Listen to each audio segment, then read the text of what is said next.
Meus amados irmãos, minhas irmãs, boa noite, graça e a paz. É muito bom, ver as nossas crianças louvando a Deus, expressando através da arte o que é mais importante na vida do ser humano, que é o reconhecimento de que existe um Salvador, que é Cristo, o Senhor, esse presente de Natal, mais importante, o precioso, o melhor. Você que está aqui nessa noite, você já conhece o Senhor Jesus como seu Senhor e Salvador? Quero convidá-los a abrirem suas Bíblias no Evangelho de João, capítulo 1.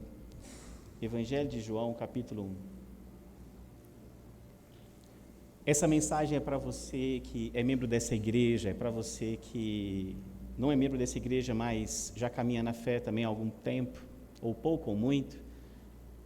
Mas essa mensagem é para você também que está aqui nessa noite, que veio, quem sabe, até para prestigiar alguma dessas crianças que está aqui, mas você se declara uma pessoa ou sem religião, ou sem vínculo com qualquer igreja, ou talvez você esteja aqui nessa noite e já faz algum tempo que você não cultiva a comunhão da vida na igreja, no corpo de Cristo, por alguma razão. Essa mensagem é para você também. João 1,14 diz assim: E o Verbo se fez carne e habitou entre nós, cheio de graça e de verdade, e vimos a sua glória, glória como do unigênito do Pai. Quem escreveu esse evangelho foi o apóstolo João, pela tradição, se crê que foi ele. E sendo um judeu, João, ele vivia na expectativa da vinda do Messias. Era assim que o povo de Israel vivia, principalmente num contexto de não se sentir dono da sua própria terra, já que eles viviam dentro de um império chamado Império Romano. João, portanto, como um bom judeu, vivia nessa expectativa da vinda do Messias, que seria, conforme a leitura que eles faziam do Antigo Testamento, um homem notável, um homem da linhagem de Davi. Já a turminha sentar aí, né? Depois vocês continuam aí, o momento fofurinha aí. Mas como eu falava, o João, como um judeu, ele vivia então nessa expectativa da vinda do Messias. Era a leitura que se fazia do Antigo Testamento e acreditava que esse homem notável, viria de uma linhagem, da linhagem de Davi.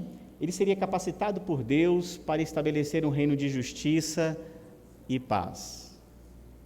Pensem aí, o povo de Israel vivendo dentro de um outro império, sobre o domínio de um outro povo, aguarda um libertador, um rei, um Messias, um Salvador.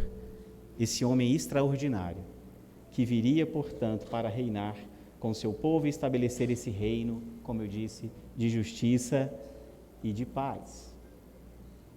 Quando Jesus chamou João para segui-lo como discípulo, lembram da história? Jesus passando ali próximo aos barcos e alguns pescadores no seu trabalho, e Jesus chama João, que era pescador, para segui-lo, e ele fala aquela frase que ficou imortalizada, Me siga, e eu farei de você um pescador de homens. E João seguiu Jesus como seu discípulo. Identificou que Jesus era este homem, esse Messias. Aqui? Tá bom. Obrigado. E João identificou que Jesus era esse Messias prometido. Identificou que ele era esse Salvador. João havia compreendido que se tratava daquele pelo qual os profetas haviam anunciado que um dia chegaria o rei dos judeus. Só que João não se dava conta, não esperava que esse tal Messias, que esse tal Salvador, que esse tal Cristo seria o próprio Deus. Às vezes a gente não consegue perceber isso, mas nem os próprios judeus imaginavam algo desse feito. Pensavam que sim, seria alguém extraordinariamente capacitado, sobrenaturalmente capacitado para reinar, mas nunca imaginavam que o próprio Deus estaria entre nós. Você imagina uma situação dessa? Algo que ficaria só claro para João e para os demais apóstolos também, para os demais discípulos, muito tempo depois, somente depois da ressurreição, é que eles tiveram uma clareza maior a respeito de Jesus ser de fato o próprio Deus. Aquela declaração que o apóstolo Pedro faz quando Jesus pergunta: e vocês, quem dizem que eu sou? E ele diz: tu és o Cristo, o Filho de Deus vivo. E Jesus fala assim: essas palavras que você disse não veio de você, isso veio até você, inspirados por Deus, porque nem Pedro, por ele mesmo, pela sua natureza humana, era capaz de identificar Jesus como sendo o próprio Deus. Mas ainda assim ele faz essa declaração. Portanto, a gente está diante de um fato que é impressionante, mas nós nos acostumamos com isso. Dizendo assim, tudo parece muito simples, né? Deus decide se tornar homem, ele nasce, ele cresce, ele diz ao mundo ao que ele veio, ele morre, ele ressuscita e depois retorna aos céus. Parece tudo muito simples, a gente está acostumado com isso. A gente ouve essa cantata e todas essas músicas falando de algo espetacular, maravilhoso, milagroso, extraordinário, surreal, mas nós vamos nos acostumando com isso. E para nós vai se tornando muito simples ouvir essas coisas, mas não tem nada de simples nisso. Disso eu tenho certeza. Ao identificar Jesus como sendo o Verbo, o pastor Adelson, na oração do início do culto, ele usou um termo na sua oração, chamando esse verbo de logos corretamente, porque é o termo no grego para essa palavra logos, que significa palavra. Embora a tradução palavra, ela é muito pequena para contemplar tudo o que o termo logos quer dizer. Não confundam com o termo logos na filosofia grega, que também é muito pobre e limitado diante do logos que está sendo revelado aqui no Evangelho de João. Esse termo logos, que significa palavra, tem a ver com a revelação de Deus. Ele foi usado muitas vezes no Antigo Testamento para descrever as ações de Deus na história. O logos está relacionado com aquilo que Deus fez. O logos está relacionado com aquilo que Deus proclamou a respeito dele, da vida. O logos está relacionado com tudo que foi criado. O logos está relacionado com a própria pessoa de Deus. Portanto, para o povo de Israel, ouvir o termo logos era o mesmo que ouvir Deus. Logos se confundia com o próprio Deus, a palavra de Deus. Portanto, quando o profeta, lá no Antigo Testamento também, ele proclamava as verdades de Deus, a expressão lá diz que ele anunciava a revelação de Deus, a palavra de Deus. Nesse sentido, o profeta ele se tornava um porta-voz do próprio Deus. Era como se o próprio Deus estivesse falando diretamente ao povo. Então, quando João usa essa palavra verbo, João está dizendo que Jesus não é nada mais, nada menos que Deus. Deus. Ele não é apenas um homem notável que Deus capacitou. Ele não é apenas alguém da linhagem de Davi. Ele não é mais um profeta. Ele não é o rei apenas que veio para reinar. João está dizendo que Jesus, ele é o próprio Deus. O próprio Deus. O Messias é mais do que um homem notável cujo Espírito de Deus está nele. Seus milagres, sua sabedoria, seu caráter são sinais das pisadas do próprio Deus nessa terra, nascendo como homem e vivendo como tal. O Evangelho de João tem uma característica bastante interessante, que João, quando ele vai falar de milagres de Jesus, muitas vezes ele fala de sinais. Ele usa esse termo, os sinais que Jesus realizava. Interessante isso, porque os sinais, através dos milagres, estão apontando para aquele que está por trás dos milagres, que é mais do que um homem capacitado. É o próprio Deus entre nós. É por isso que João começa o seu evangelho, começa a sua narrativa já declarando desde o início que esse verbo, identificado por ele então no decorrer do evangelho como Jesus, que ele é Deus. Ele é Deus. Sendo Deus, Jesus nasceu como um ser humano pleno, sem deixar de ser Deus. Isso é uma loucura para a compreensão humana, uma loucura para se encaixar na nossa razão, conseguir entender como isso funciona. Mas a verdade é que a Escritura declara exatamente isso. Por ser Deus, ele teve a iniciativa de também se tornar homem. Se tornar um homem pleno, mas sem pecado.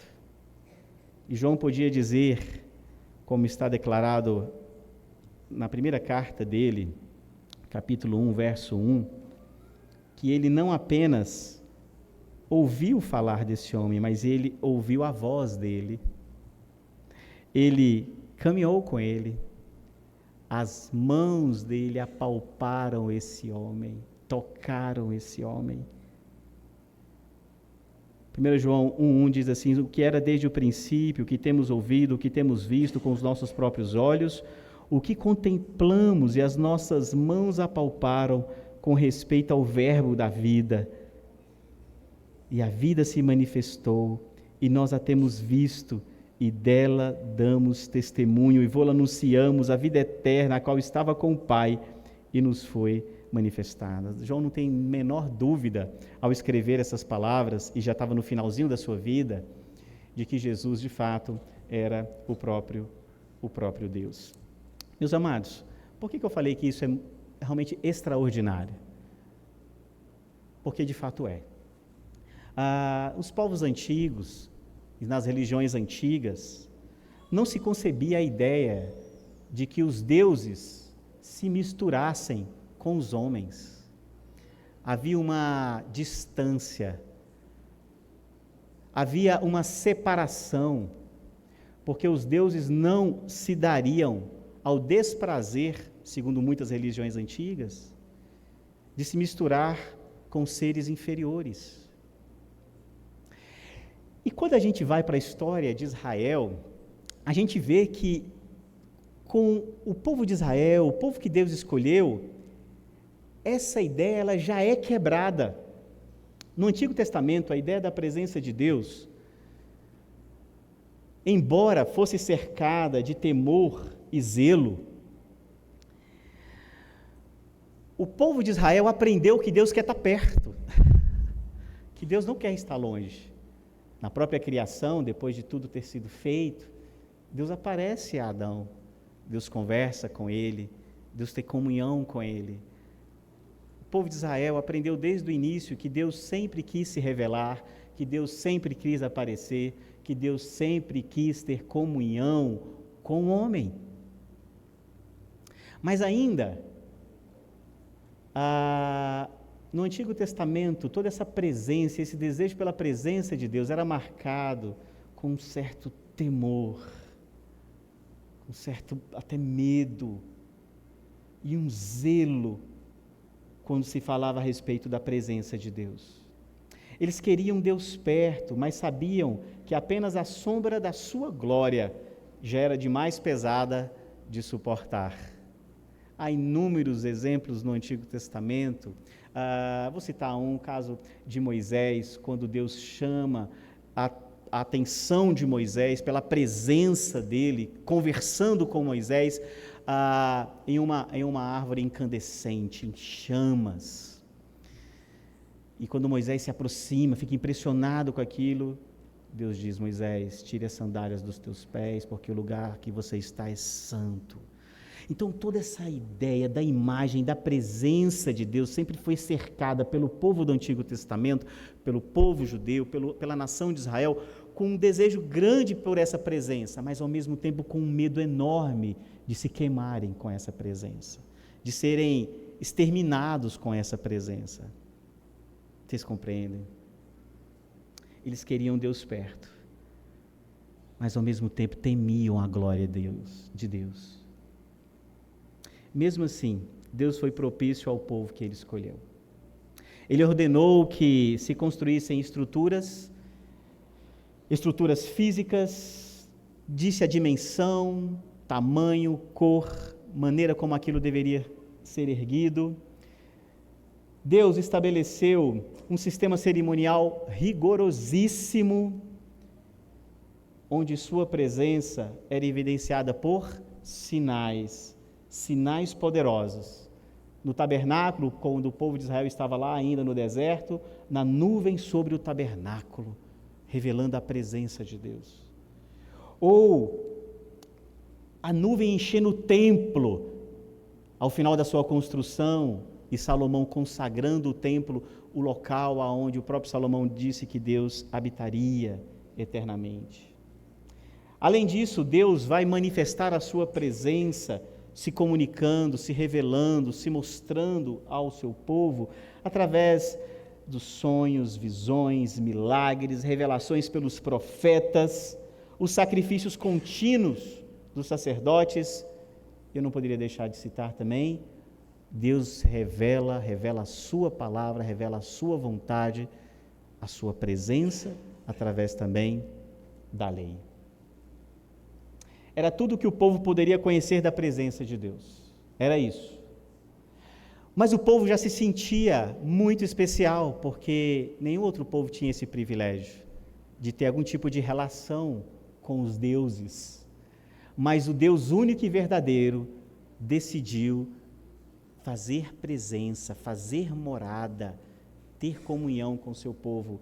Embora ainda o povo cheio de limitações, cheio de restrições e inclusive medo, contemplava a presença de Deus através desses sinais. Mas o que aconteceu? Mas agora João vê Deus vestindo as mesmas roupas que ele veste. Você imagina aquilo? Que coisa mais louca é essa? João agora vê Deus comendo a mesma comida que ele come, falando a mesma língua. João vê Jesus, o próprio Deus, vivendo como uma pessoa comum,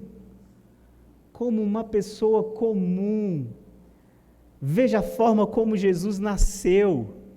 Ele não nasceu nos palácios, não desceu como um raio, ele nasceu de um nascimento natural, embora gerado sobrenaturalmente, mas ele nasceu de um parto normal, uma mulher sentindo dores, num local precário. Ele nasceu ensanguentado, ele nasceu lambuzado, ele precisou ser limpo, ele nasceu frágil, ele nasceu pequenininho, tomou leite no peito, foi viver como uma criança comum numa cidade simples de Nazaré. Aprendeu um ofício simples, que era ser carpinteiro. Imagina Jesus nos nossos dias. Ele andaria provavelmente de ônibus, ele compraria as suas roupas na Riachuelo, ele provavelmente gostaria de futebol, ele estudaria na escola pública. Jesus viveu a vida mais simples, a humanidade mais comum que um ser humano poderia viver. Mas era o próprio Deus. Era o próprio Deus. Eu queria que você saísse daqui nessa noite lembrando disso. Embora vivendo como uma pessoa comum, o seu caráter era irrepreensível e a sua vida foi perfeita. Ele transbordava verdade e graça, como João declarou. Imagine viver ao lado de alguém que não tem pecado nenhum. É o sonho aí, né? De toda esposa, de todo marido. É o sonho de todo pai, de todo filho. Imagina você viver ao lado de uma pessoa que não tem pecado algum. Você consegue imaginar uma coisa dessa, irmãos? Como é que isso é possível? Como é que era estar perto de Jesus? Só sendo Deus mesmo. Embora parecesse, e muitas vezes, ser um simples homem, mas a sua presença, de fato, transbordava algo além. Transbordava glória. Transbordava majestade. Contudo, nem todos o reconhecem como tal. Nem na época em que ele veio, e nem hoje, pois o pecado nos impede de enxergar isso. João explica por que isso acontece, e ele faz isso fazendo um contraste entre a luz e as trevas. No início do capítulo 1 do Evangelho de João, ele nos reporta a origem de tudo, a criação. E ele vai fazer esse contraste entre a luz e as trevas. Ele traz à nossa memória a origem da criação para nos mostrar que a criação da luz é que dá o tom da vida no lugar do caos. No princípio era o Verbo, e o Verbo estava com Deus, e o Verbo era Deus. Ele estava no princípio com Deus. Todas as coisas foram feitas por intermédio dele, e sem ele, nada do que foi feito se fez. A vida estava nele, e a vida era a luz dos homens. Olha que impressionante. Quando Deus cria a luz, ele cria a possibilidade da vida. É a partir da criação da luz que a vida é possível, que a vida existe. A gente pode fazer algumas analogias na criação de Deus a respeito disso. O momento mais produtivo do ser humano, do homem nessa terra, é na luz do dia. E se ele quiser fazer alguma coisa à noite, ele tem que criar algum tipo de luz. Nós estamos aqui, estamos de noite. Isso é possível vê-los e vocês me verem, porque nós temos aqui muita luz. É isso que João está dizendo, que essa luz, ela é a geradora da vida, mas não é uma luz como uma força cósmica, como um tipo de energia, como algumas religiões creem, como algumas religiões defendem. Não, essa luz é o próprio Jesus. Essa luz é o próprio Deus. É Ele, provém dEle, é a revelação dEle, é a pessoa dEle.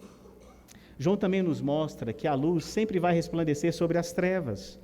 Olha o que diz aqui no verso 5, a luz resplandece nas trevas, e as trevas não prevaleceram contra ela.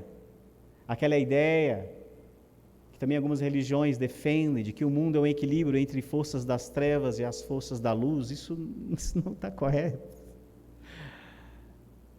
A luz sempre vai resplandecer nas trevas. A própria criação já nos ensina sobre isso. Quando chega a noite,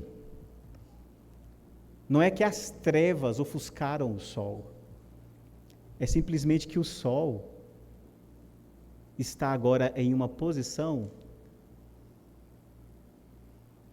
que esconde a sua face de nós.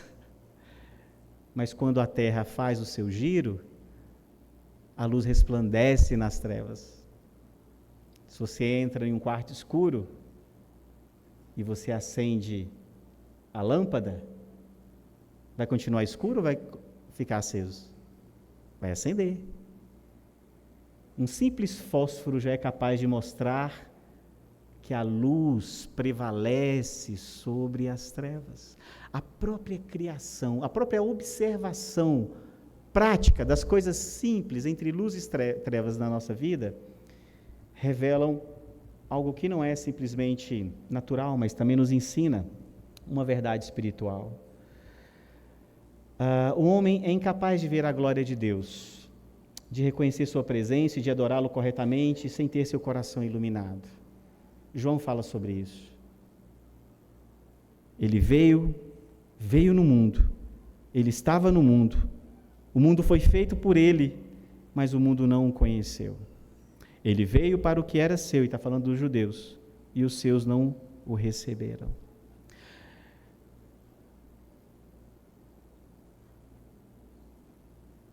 O homem sem Deus, o homem que não teve o seu coração iluminado por Deus, ele está realmente em trevas. Ele está espiritualmente em trevas. E perceba uma coisa, nem mesmo a própria presença de Deus entre os homens, Jesus presente entre os homens, nem mesmo uma religião que apontava para ele, o judaísmo, foi capaz de abrir os olhos daqueles que o viram face a face. O Verbo encarnado estava no mundo, meus irmãos. Deus estava entre nós, Jesus estava entre nós.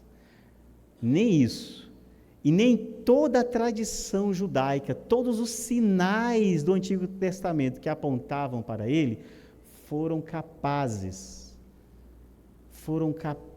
de fazer com que todas as pessoas se dobrassem e reconhecessem que ele era o Deus presente entre nós, o Rei dos Reis, o Senhor dos Senhores. Isso nos mostra que nem mesmo uma boa religião é capaz de tirar o homem da sua cegueira espiritual. E nem mesmo a lei foi capaz de restaurar a visão deles. Porque um dos grupos que mais atacaram Jesus foram exatamente os líderes da religião de Israel. Os fariseus, escribas, muitos sacerdotes, aqueles que detinham a lei em suas mãos, aqueles que detinham um conhecimento privilegiado em seu poder, aqueles que ensinavam o povo a servirem a Deus. A grande maioria deles perseguiram Jesus. A grande maioria deles entregaram Jesus à crucificação. Ou seja, nem a própria lei em si era ela capaz de tirar aqueles homens da cegueira espiritual. Mas o coração daquele que Deus quis iluminar, as trevas se dissiparam. Como João declara, mas a todos quanto receberam, deu-lhes o poder de serem feitos filhos de Deus, a saber os que creem no seu nome, os quais não nasceram do sangue, nem da vontade da carne, nem da vontade do homem, mas de Deus. Ou seja, aqueles os quais Deus quis iluminar, somente aqueles os quais Deus quis iluminar o coração, foram capazes de enxergar essa glória do Rei entre nós, dessa glória do Deus entre nós. E para essas pessoas o mundo se fez novo, uma nova criação estava sendo inaugurada, uma vida nova havia começado. Você já parou para pensar como seria você viver no tempo de Jesus? Se você fosse um dos discípulos dele, sabendo hoje o que você já sabe a respeito de Jesus, que ele é o próprio Deus. Eu já fiz isso, já parei para pensar sobre isso. E tem uma música que também tenta descrever essa experiência de eu estar com Cristo naquele tempo. Mas, ao mesmo tempo, fazer uma reflexão que, embora eu não possa estar vivendo naquele primeiro século, ao lado de Jesus, os efeitos da obra dele permanecem ainda hoje. E eu sou capaz de identificá-lo e reconhecê-lo na minha vida agora. Queria estar ouvindo a tua história, contada ao pé das ondas de outro mar. Ouvir da tua boca as maravilhas que hoje sei. Estar no barco em meio à tempestade e ver o mar calar por tua voz e ouvir falar o cego, cego era e posso ver. Ah, eu queria, mas apesar do tempo e tanto que me distam do lugar, te conheço e ainda hoje a tua voz prossegue firme, como é doce a tua voz, é um convite a te seguir. E quanto mais e mais eu te conheço, eu vejo como eu era e hoje sou, e não posso negar que foi tua voz que me mudou nestes dias. Ah, seria muito bom ter sido um dos discípulos de Jesus e ver ele contar todas essas histórias, fazer aqueles milagres e querer estar perto de mim. Mas é muito bom saber que os efeitos daquilo que ele fez na cruz, que o seu nascimento, a sua vida e a sua ressurreição me deram a oportunidade de enxergá-lo, de vê-lo como meu Senhor e Salvador, de reconhecer que Ele é o Deus que veio, viveu, habitou entre nós e hoje habita na minha vida e na sua vida. Amém? O Evangelho é Jesus. Não confunda o Evangelho como seguir uma religião. Não confunda o Evangelho como pertencer a alguma denominação cristã. Não confunda o Evangelho com isso. Não confunda o Evangelho com procurar viver o padrão moral cristão. Não confunda o Evangelho com isso. Não confunda o Evangelho com a busca por satisfações imediatas. O Evangelho é um relacionamento vivo com Cristo, o que é tanto uma realidade para aqueles que o viram face a face, como também para nós hoje. O Natal é Jesus.